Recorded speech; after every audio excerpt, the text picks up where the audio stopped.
friends, welcome to my YouTube channel and today we are talking about how a induction generator work। जो induction generator होता है वो कैसे work करता है, उसका बेसिक वर्किंग और इंडक्शन मोटर में से हम इंडक्शन जनरेटर कैसे बना सकते हैं वो देखने वाले हैं। तो let's get started without wasting any time. तो पहले तो आपको पता होना चाहिए कि व्हाट इज़ स्लीप। स्लीप क्या है? It is a difference between the synchronous speed ns and the rotor speed n। Now what is the synchronous speed ns? मतलब जो भी हम थ्री फेज सप्लाई जो स्टेटर को देते हैं उसके कारण कौन सी मैग्नेटिक फील्ड होती है? रोटेटिंग मैग्नेटिक फील्ड जनरेट होती है और वो रोटेटिंग मैग्नेटिक फील्ड ns की स्पीड से घूमती है।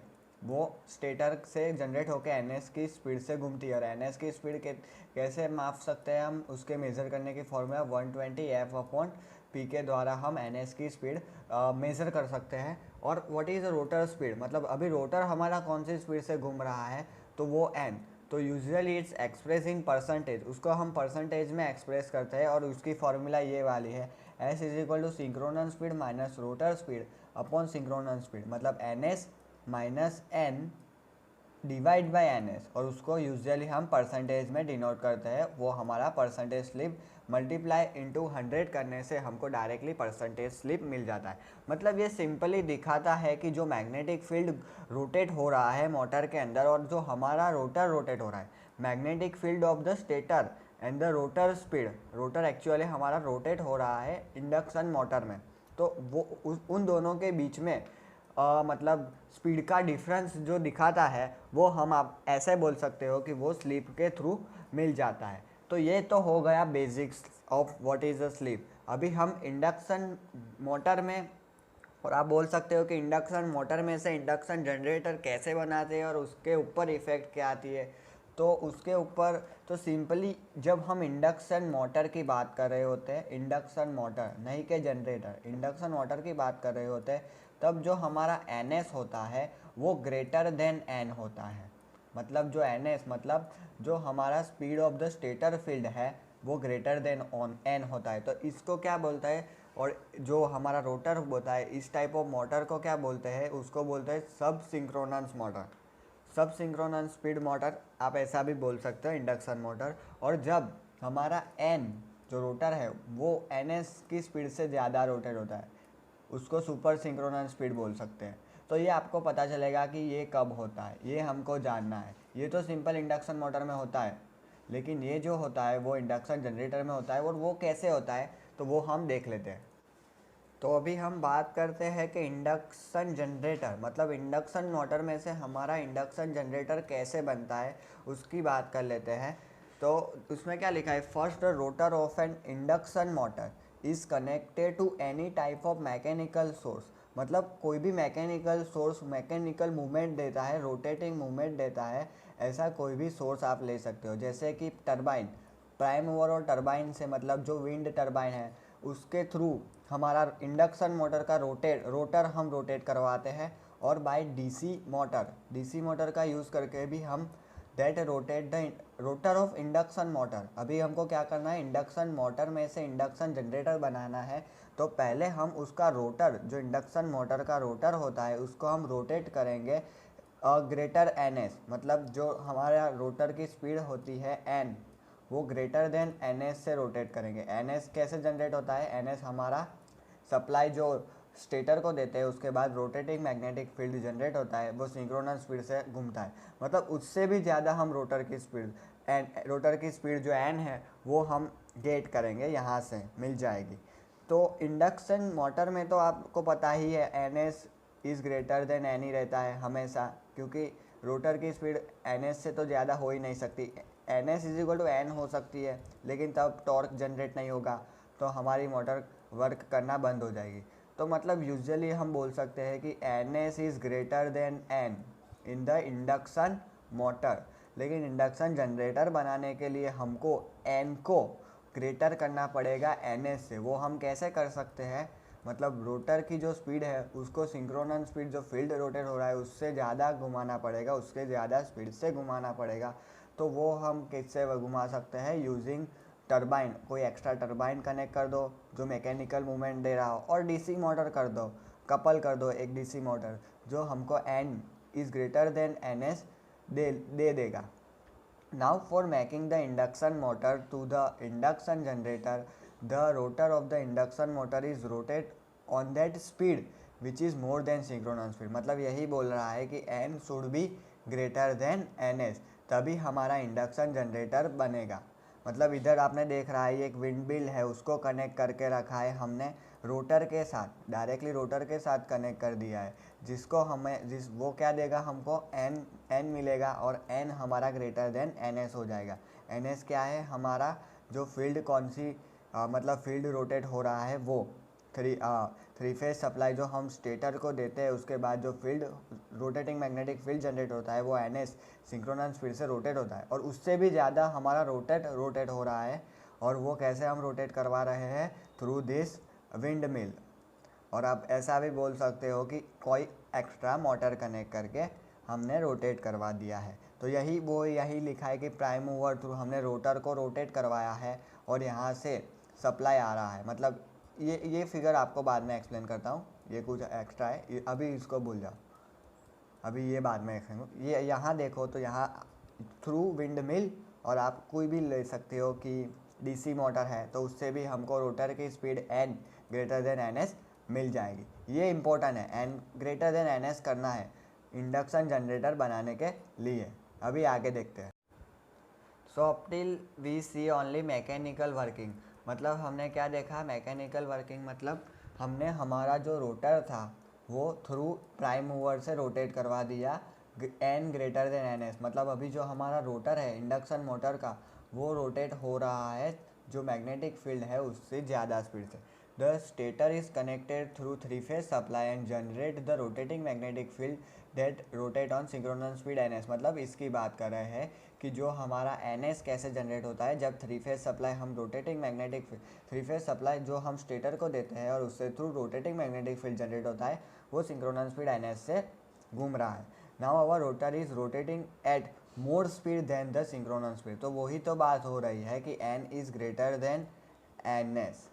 मतलब हमने ऐसी मैकेनिकल मूवमेंट कर ली है कि जिससे हमको N greater than N S मिल रहा है. अभी हम आगे देखते हैं. तो अभी क्या है, द रोटर स्पीड मतलब N is greater than N S है, वो हमने देख लिया है.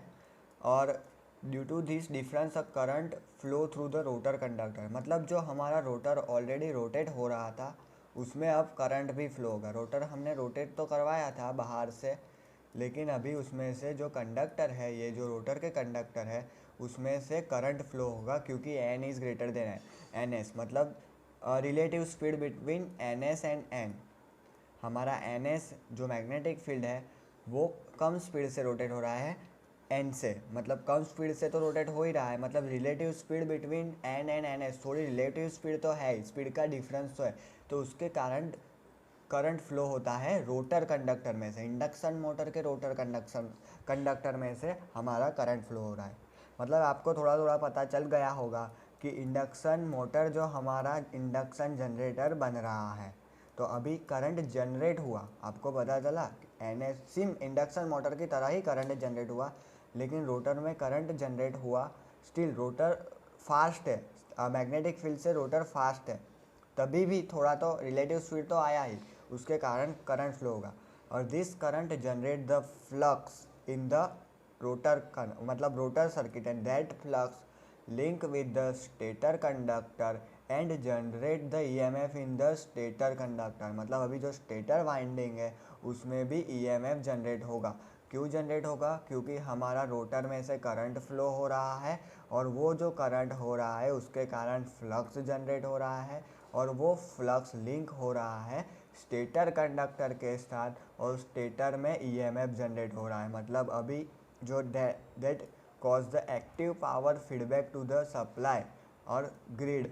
मतलब जो भी हमारा स्टेटर में से जो भी अभी करंट फ्लो हुआ और ईएमएफ जनरेट हुआ, उसके कारण जो करंट फ्लो हुआ वो कौन सा है, एक्टिव पावर डिनोट करता है और एक्टिव पावर की तरह होता है, और वो क्या जा रहा है, ग्रिड में जा रहा है, सप्लाई में जा रहा है, सप्लाई लाइन में जा रहा है। अब इधर देख सकते हो कि जो हमने प्राइम मूवर थ्रू रोटर को N is greater than N S की स्पीड से रोटेट करवाया है, और उसके कारण रोटर में से करंट फ्लो हुआ, और रोटर करंट के कारण फ्लक्स जनरेट हुआ, और वो फ्लक्स ये जो स्टेटर के साथ लिंक हुआ, और ये जो बाहर है वो हमारा स्टेटर, और उसके कारण हमारा जो एक्टिव पावर है वो फीडबैक जा रहा है, सप्लाई लाइन में जा रहा है, ग्रिड में जा रहा है।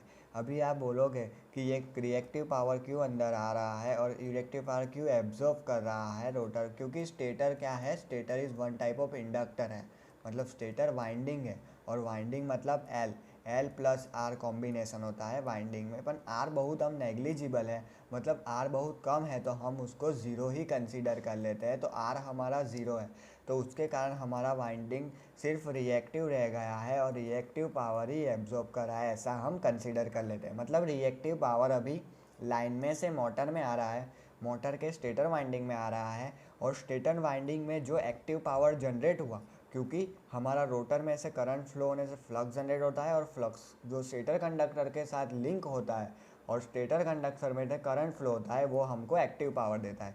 तो ये जो एक्टिव पावर होता है वो ग्रिड में ट्रांसफ़र हो रहा है। तो ऐसे इंडक्शन मोटर को इंडक्शन जनरेटर की तरह भी यूज़ किया जाता है, क्योंकि हमने जो रोटर है इंडक्शन मोटर का उसको ग्रेटर देन मतलब ज़्यादा स्पीड से रोटेट करवाया है बाहर से मैकेनिकल सप्लाई देके, and the reactive power take by the stator winding from the supply to generate N S, मतलब जो सिंक्रोनस जो मैग्नेटिक फील्ड जनरेट करनी है किसको, मतलब जो भी स्टेटर है, स्टेटर में से जो भी थ्री फेज सप्लाई मतलब थ्री फेज सप्लाई देते हैं तो उसके कारण जो three phase magnetic field generate होती है उसको हम सिंक्रोनस स्पीड एन एस से बात कर रहे हैं कि N S is equal to 120F/P से रोटेट हो रहा है, तो वो जनरेट करने के लिए रिएक्टिव पावर चाहिए, तभी तो एन एस आएगा, तभी एन एस आएगा ना। जो ये रिएक्टिव पावर ही नहीं लेगा तो एन एस ही नहीं आएगा, एन एस नहीं आएगा तो एन और एन एस के बीच में रिलेटिव स्पीड नहीं आएगी, तो स्पीड नहीं आएगी तो रोटर में कोई करंट नहीं आएगा, कोई फ्लक्स जनरेट नहीं होगा, और स्टेटर में से भी कोई करंट नहीं आएगा,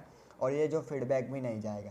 तो ये भी मेन इंपॉर्टेंट, ये दोनों इंपॉर्टेंट है, क्योंकि रिएक्टिव पावर हमको सप्लाई में से चाहिए ही चाहिए, तभी तो वो एन एस जनरेट हो सकेगा, स्टेटर में से रोटेटिंग मैग्नेटिक फील्ड जनरेट हो सकेगा, और वो N S is equal to 120F/P की स्पीड से रोटेट होगा। तो ये इंपॉर्टेंट है, ये आपको समझने का था, तो वही है। तो अभी अगर उसका टाइप देख लेते हैं, आप देख सकते हो कि इंडक्शन मोटर के टू टाइप्स, और इंडक्शन जनरेटर बोल देते हैं, अभी तो इंडक्शन मोटर में से हमने जनरेटर कर दिया, तो इंडक्शन जनरेटर के टू टाइप होते हैं।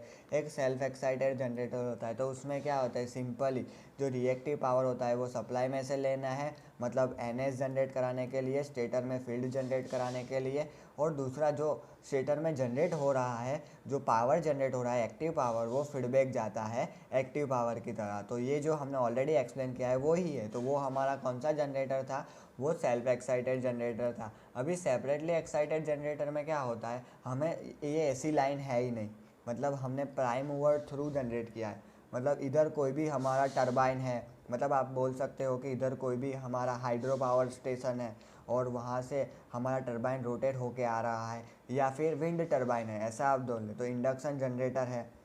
मतलब इधर क्या है, इधर कोई भी सप्लाई नहीं आ रहा, ग्रिड कनेक्टेड नहीं है, और ये इधर डायरेक्टली लोड दिया है। अभी आप बोल सकते हो कि हमारा लोड रेजिस्टिव है, ऐसा आप कंसीडर कर लो, ओनली रेजिस्टिव लोड है। तो इसको मतलब जो इंडक्शन मोटर को रिएक्टिव पावर चाहिए वो कैपेसिटर बैंक के थ्रू मिलेगा। रिएक्टिव पावर कौन सा, ये वाला रिएक्टिव पावर एन एस, जो मैग्नेटिक फील्ड जनरेट कराने के लिए, स्टेटर की मैग्नेटिक फील्ड जनरेट कराने के लिए रोटेटिंग मैग्नेटिक फील्ड, और वो एन एस की स्पीड से घूम रही है, उसके कारण कोई रिएक्टिव पावर तो चाहिए ना, तो वो रिएक्टिव पावर ये कैपेसिटर बैंक थ्रू मिल जाएगा, और जो भी एक्टिव पावर जो जनरेट हो रहा है वो डायरेक्टली लोड में जाएगा। और आप ऐसा भी बोल सकते हो कि जो ये रिएक्टिव पावर ज़्यादा हो तो, और हमारा लोड रिएक्टिव हो, मतलब XL plus R type of load हो, तो ये जो कैपेसिटर बैंक है उसका रिएक्टिव पावर इंडक्शन मोटर में भी जाएगा और लोड में भी जाएगा, मतलब लोड का भी power factor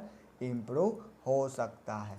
I hope you understand this concept और basic working of induction generator. If you understand this video, like and subscribe my channel Infinite Knowledge. And if you have still any query, just comment it. And if you want to suggest any topic, comment that topic. I will definitely put the video regarding to your demand. Thanks for watching. Like and subscribe my channel Infinite Knowledge.